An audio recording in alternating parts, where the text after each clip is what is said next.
ഇറ്റലിയിലെ അലാത്രയിൽ നടന്ന ദിവ്യകാരുണ്യ അത്ഭുതം. ഒരു യുവതി അവൾ ഇഷ്ടപ്പെട്ട പുരുഷന്റെ സ്നേഹം നേടിയെടുക്കുവാൻ മന്ത്രവാദിനിയുടെ സഹായം തേടി.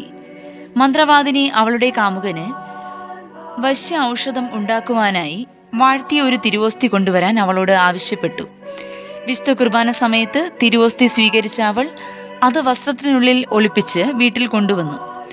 എന്നാൽ താൻ ചെയ്ത പ്രവൃത്തിയിൽ അസ്വസ്ഥയായി തീർന്ന അവൾ തൂവാലയിൽ പൊതിഞ്ഞ തിരുവോസ്തി വീടിൻ്റെ ആരും ശ്രദ്ധിക്കാത്ത ഒരു മൂലയിൽ ഒളിപ്പിച്ചു. ദിവസങ്ങൾക്കു ശേഷം തിരുവോസ്തി പുറത്തെടുത്തപ്പോൾ ജീവനുള്ള രക്തം കിനിയുന്ന മാംസകഷ്ണമായി കാണപ്പെട്ടു. മാംസമായി മാറിയ തിരുവോസ്തി വൈദികൻ ഇടവക ദേവാലയത്തിലേക്ക് സംവഹിച്ചു. യുവതിയും മന്ത്രവാദിനിയും തങ്ങളുടെ തെറ്റിനെക്കുറിച്ച് അനുതപിച്ച് പരസ്യമായി മാപ്പ് പറഞ്ഞു. അലാത്രയിലെ മെത്രാൻ ഈ സംഭവത്തെക്കുറിച്ച് വിശദമായി പഠിച്ച് റിപ്പോർട്ട് റോമിന് സമർപ്പിച്ചു. ഗ്രിഗറി 9 മാർപ്പാപ്പ 1228 മാർച്ച് 13 അയച്ച ദ്രത്തോദിയസ് തുരായോ എന്ന ബൂളയിൽ ഈ അത്ഭുതത്തിന്റെ വിവരണം എഴുതിയിട്ടുണ്ട്.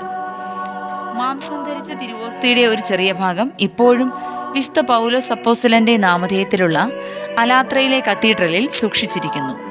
1978 ഈ അത്ഭുതത്തിന്റെ 750 വാർഷികത്തിൽ ഇതിന്റെ സ്മരണയ്ക്കായി ഒരു മെഡൽ പുറത്തിറക്കുകയുണ്ടായി. അത്ഭുതത്തെക്കുറിച്ച് പഠിച്ച മോൺ ചെസാരിയോ ഇപ്രകാരം പറഞ്ഞു: തിരുശേഷിപ്പ് ഇപ്പോഴും ദൃശ്യവും യഥാർത്ഥവും അല്പം പോലും മാറ്റങ്ങൾക്ക് വിധേയമാകാത്തതുമാണ്.